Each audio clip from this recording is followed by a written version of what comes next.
Shalom shalom bwoko bw'Imana. Yesu ashimwe cyane. Nongeye kubaramutsa mwese mwizina rya Yesu Christo. Imana ihabwe icubahiro kandi ishigwe hejuru muri kino gitondo. Yongeye kutugirira neza, ikabiduhaye umunsi mwiza, umunsi w'umugisha ku buzima bwacu twese uko turi hano muri uyu mwanya, twese uko tugiye gufatanya muri iki gitondo dushima Imana, tuvuga gukomera kw'Imana, dusenga twumva n'ijambo ry'Imana. Imana ibagire neza rero bwoko bw'Imana, muhawe ikaze muri morning prayer, isengesho ryo mu gitondo. Muri kumwe nanje Arsene Ndikumana. Muri iki cyumweru turi kwiga amagambo meza yongera kutwibutsa igikorwa Imana yadukoreye, haleluya, binyuze muri Kristo Yesu no muri mwemu yera cyangwa se mu mwuka wayo.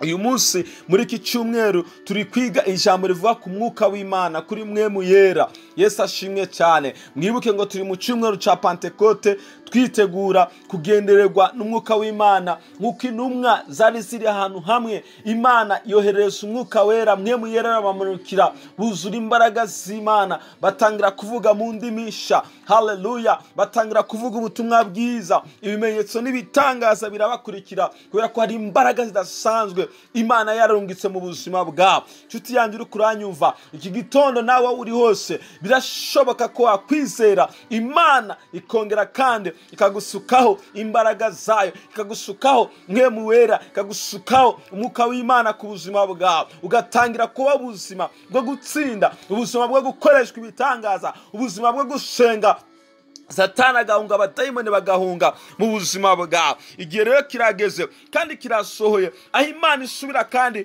guhembura ubuzima bwacu, guhembura, haleluya, umwuka wacu, guhembura ingingo zacu, guhembura ibyacu byose binyuze mu mbaraga z'umwuka wera, haleluya. Ese ndakubaza muri kino gitondo, waba warakiriye umwuka w'Imana umunsi wizera? Iki ni ikibazo Paulo yabajije abakristo bo muri Efeso. Iyo usomye ibyakozwe n'intumwa 19 umurongo wa 2, Paulo Bibiliya avuga ngo arababaza ati, mwahawe umwuka wera mutangiye kwizera? Baramusubiza bati, ntabwo twari twumva yuko umwuka wera yaje. Nshuti yanjye, nanjye ndakubaza muri kino gitondo, ese wahawe umwuka wera igihe wizera? Birashoboka ko wakijijwe, birashoboka ko wabatijwe, birashoboka ko wihanye ibyaha, ariko se wakiriye umwuka wera mu buzima bwawe?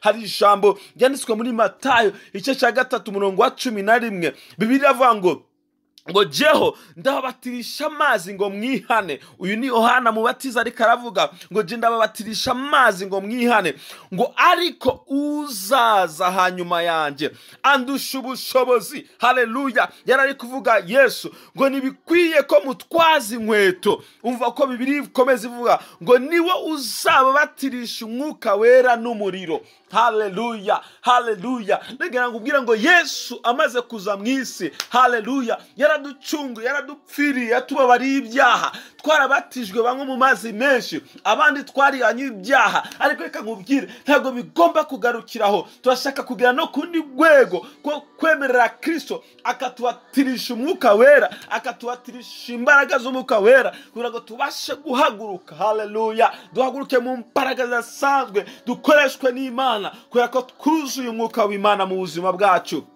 Turi kuranyumva muri kino gitondo, nagenda kubaze ngo ese umunsi wizera, umunsi wakira Kristo, umunsi wabatizwa, umunsi wihana, hari umwuka wera wakiriye mu buzima bwawe? Kuko uyu mwuka wera ni mu buzima bwawe, ubuzima bwawe nibwo bubasha guhinduka, ubuzima bwawe bubasha guhagarara neza, udatsinzwe n'uburiganya bwa Satani, ubuzima bwawe bubasha gutsinda kamere, ubuzima bwawe bubasha gutsinda ibyaha. Kwiriki kubera ko ufite umwuka w'Imana mu buzima bwawe.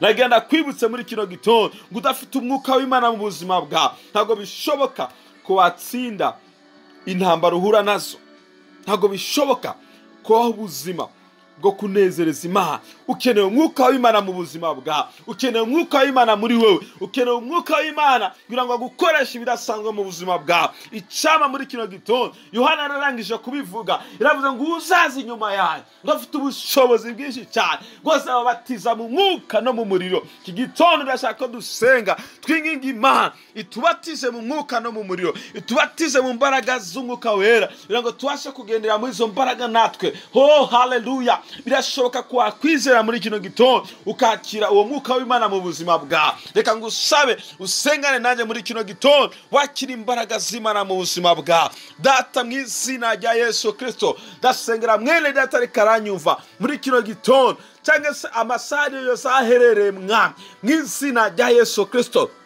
Ndatura umwuka wa wera kugira ngo amanukire mwene data muri uyu mwanya. Umwuka w'Imana umusange, umwuka w'Imana umugote, umwuka w'Imana umukoreho mu izina rya Yesu Kristo. Akira umwuka w'Imana mu buzima bwawe, akira mwe w'Imana mu buzima bwawe, akira imbaraga z'Imana mu buzima bwawe, akira kugenderwa n'Imana muri kino gitondo mu izina rya Yesu Kristo, mu izina rya Yesu Kristo. Ndasenga muri uyu mwanya kugira ngo imbaraga z'Imana zigusanga aho uri muri kano kanya. Birashoboka kuryamya ahantu urwaye, birashoboka kuri mu gahinda kenshi, birashoboka kuri mu marira menshi. Ndagusengera muri uyu mwanya kugira ngo umwuka w'Imana agusange, umwuka w'Imana aguhembure, umwuka w'Imana aguhagurutse. We wacitse intege, we wasubiye inyuma, reka umwuka w'Imana kugenderere muri kano kanya, acagagure imigozi yose, acagagure ibyagurwanyije byose, byakuboshe byose mu izina rya Yesu Kristo. Akira umwuka w'Imana, akira kugenderwa n'Imana, akira imbaraga z'Imana, akira kubohoka muri kino gitondo mu izina rya Yesu Kristo. Urakoze mwami kubikoze, urakoze mwami kuboha ubuzima bwacu, urakoze mwami kutugirire neza. Iki cyumweru tubone imbaraga za, iki cyumweru tugendererwe na